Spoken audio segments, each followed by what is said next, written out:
তব কথামৃতং তপ্ত জীবনং কবিভিরিতং কল্পসাপহং শ্রবণমঙ্গলং শ্রীমদততং ভুবি গিনন্তি যে ভুরিদা জানা।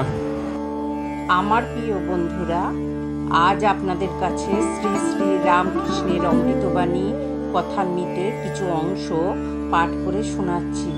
ইচ্ছে আছে কথামৃতের পুরো বইটা একটু একটু করে পড়ে আপনাদের শোনাবো আর আমিও শুনবো।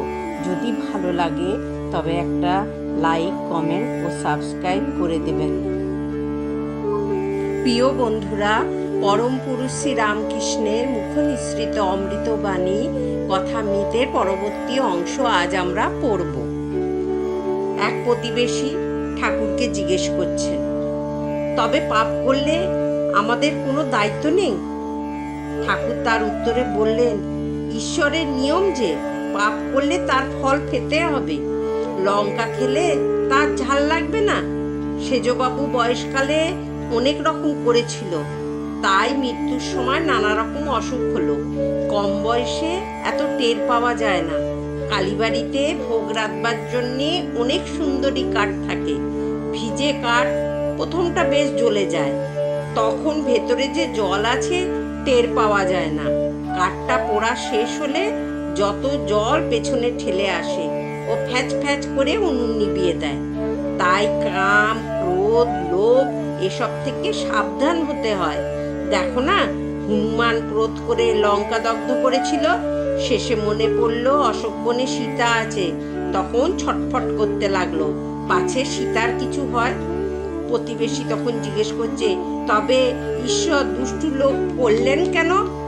ঠাকুর তখন উত্তরে বললেন, তার ইচ্ছা, তার লীলা, তার মায়াতে বিদ্যাও আছে, অবিদ্যাও আছে।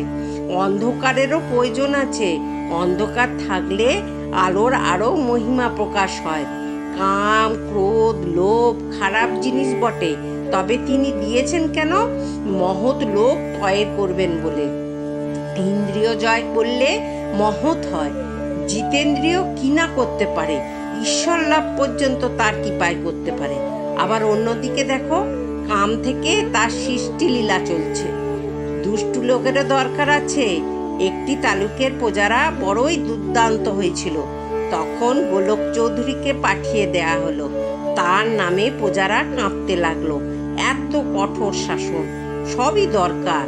সীতা বললেন, রাম, অযোধ্যায় সব অট্টালিকা হতো, বেশ হতো। অনেক বাড়ি দেখছি ভাঙা পুরানো। রাম বললেন, সীতা, সব বাড়ি সুন্দর থাকলে মিস্ত্রিরা কি করবে? তখন সকলেই হাসতে লাগলো।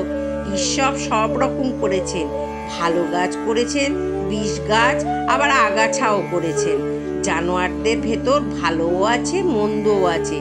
বাঘ, সিংহ, সাপ সব আছে। বন্ধুরা, আজ এই পর্যন্ত। আবার আমরা আগামীকাল পড়ব। আপনারা শুনবেন, কিন্তু খুব ভালো লাগবে, মন আনন্দে পরিপূর্ণ হয়ে যাবে। জয় ঠাকুর, জয় মা, জয় স্বামীজি। ওম স্থাপকায় চ ধর্মস্য সর্বধর্ম স্বরূপিণে অবতার বরিষ্ঠায় রামকৃষ্ণায় তে নমঃ। ওম জননী শারদাং দেবী রামকৃষ্ণ জগৎগুরু পাদপদ্মে তয়োষিতাং প্রণমামি মুহুর্মুহু।